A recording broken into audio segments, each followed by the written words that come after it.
de la situation, la gravité de la situation. Donc, je vous propose, cher Elliot, de recommencer le 5. Le 5 septembre, non pas le 12. Donc vous avez raccourci vos vacances face à Philippe de Villiers. Vous nous l'annoncez en direct sur Europe 1. La première de face à Philippe de Villiers qui est devenu un rendez-vous pour bon nombre de Français. Plus d'1 million de téléspectateurs chaque vendredi soir de 19h à 20h sur CNews. Plus de 700 000 auditeurs chaque samedi matin sur Europe 1. Vous décidez donc de commencer une semaine plus tôt. Pourquoi Philippe de Villiers ? D'une part, à cause de la gravité de la situation, et d'autre part, par un effet de contraste scandaleux, la légèreté des commentaires du gouvernement quand on ne parle pas de ce que sont les gaffes de la sémantique de François Bayrou sur les boomers, etc.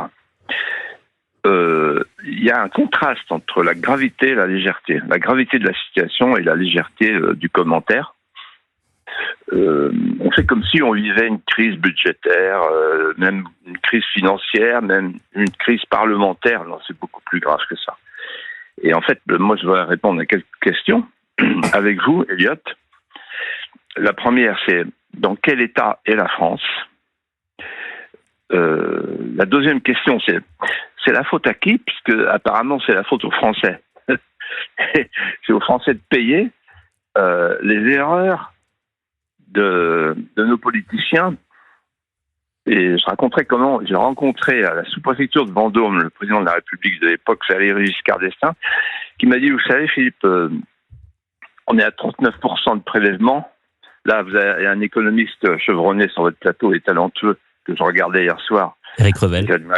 C'est Eric Revel et il ne contredira pas. 39% de prélèvement et Giscard me dit à 40% on devient un pays collectiviste. C'est une expression de l'époque à partir de l'Union soviétique, collectiviste. Bon, vous voyez la situation dans laquelle on est. Donc la faute à qui ? C'est pas la faute aux Français. Il faut expliquer pourquoi c'est pas la faute aux Français. C'est la faute d'une classe politique qui a fait faillite. Ensuite, il y a une autre question qui se pose, c'est quel peut être l'enchaînement des événements ? Moi, j'ai ma petite idée là-dessus, parce que la politique, c'est une machine crantée.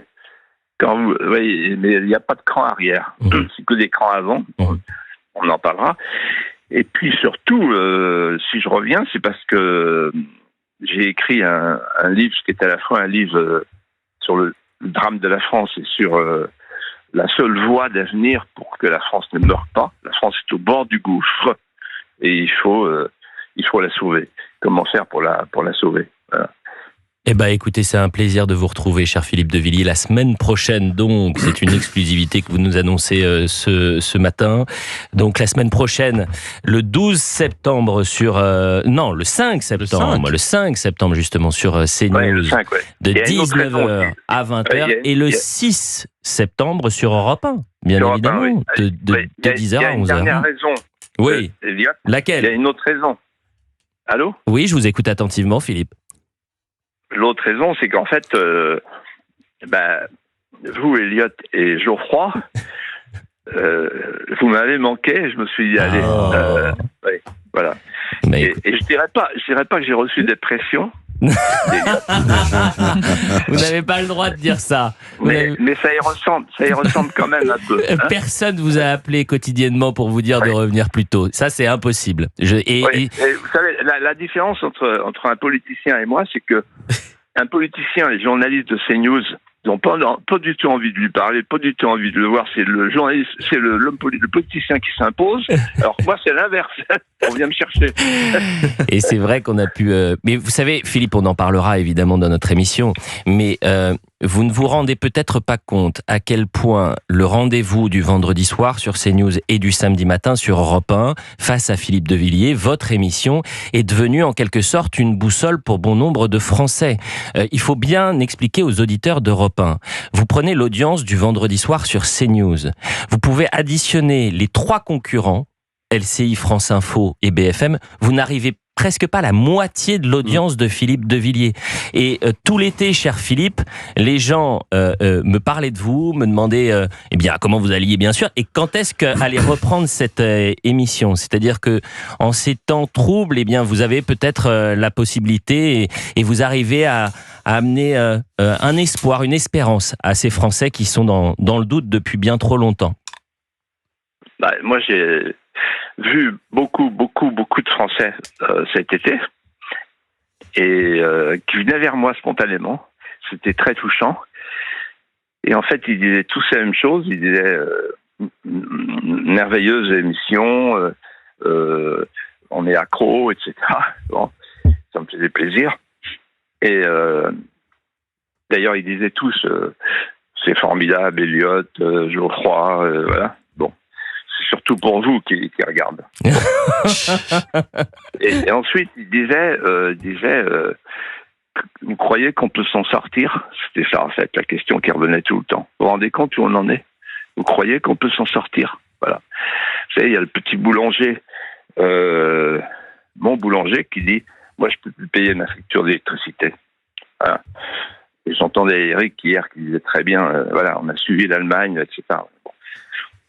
Eh ben, écoutez, on a hâte de vous retrouver, etc., Philippe. etc. Et les Français ont hâte. Les Français ont hâte. Je ne vais pas commencer l'émission maintenant. Ah bah non, on va pas commencer une semaine avant, Philippe. Et surtout qu'avant le début et la prise d'antenne, vous m'avez dit, alors ça sera très rapide, hein. Je l'annonce, mais très rapide, très rapide. Ça fait 10 minutes qu'on est avec vous, mais c'est 10 minutes de pur bonheur, Philippe. Vraiment, merci beaucoup. Et alors, je terminerai en disant... Vive les boomers. Ah, ce mot, on est d'accord, Philippe, ce mot, il est insupportable. Et d'ailleurs, je trouve qu'il y a, dans la sémantique, du moins dans l'analyse du terme des boomers, je pense que beaucoup de journalistes se trompent complètement sur qu'est-ce qu'un véritable boomer. Et on pourra en parler peut-être la semaine prochaine, mais on va en parler dans cette émission avant 13h. Mais avant cela... Oui, mais dans l'esprit de Bayrou, c'est très clair. Les boomers, ce sont les gens qui reçoivent une retraite pour avoir cotisé toute leur vie et avoir beaucoup travaillé, et qui constatent aujourd'hui que le travail ne paye pas, et qu'en plus on va leur piquer leurs petites économies.